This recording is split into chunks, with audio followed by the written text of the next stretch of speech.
Vous écoutez un extrait d'un nouvel album nommé Glow, éponyme également à la chanson qui vous régale les conduits auditifs.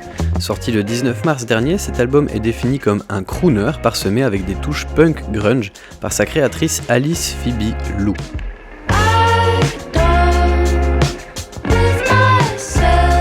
Et effectivement, on est en plein dans ce type de pop vaporeuse un peu soul qui est en train de recycler les restes du rock depuis que Mac DeMarco et Yellow Days se font sucer par la critique. Les amoureux du Lo-Fi pourront également noter que le doux bruit blanc de cassette est legit, l'album étant enregistré sur bande magnétique par le Canadien David Perry.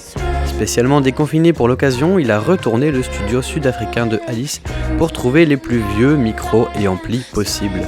À se demander pourquoi on s'emmerde encore avec Ableton 11 et des fichiers lossless qui pèsent 12 Go, mais bon.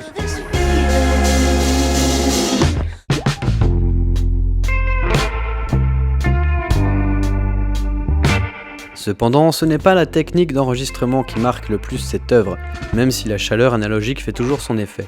C'est le changement d'Alice elle-même qui se ressent le plus. Elle qui a toujours évité les chansons d'amour, écrit des textes pour faire passer des messages et passer un temps long à travailler ses textes, la voilà qui use d'une toute nouvelle approche. Exit la réflexion par la matière grise, c'est le cœur qu'elle va maintenant tenter de faire vibrer. Et pour ça, pas besoin de mots savants, mais de beaucoup d'émotions. Les textes sont donc écrits comme ils viennent, et c'est toujours plus percutant quand ça vient du subconscient. Après un an certes en tournée mais dans un monde isolé, Alice l'animal social souffre de solitude qu'elle retourne à son avantage.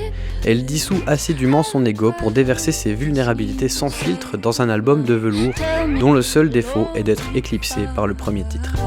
Bien sûr, nous allons diffuser ce titre car je ne l'ai entendu que 4 fois aujourd'hui et je suis déjà en manque.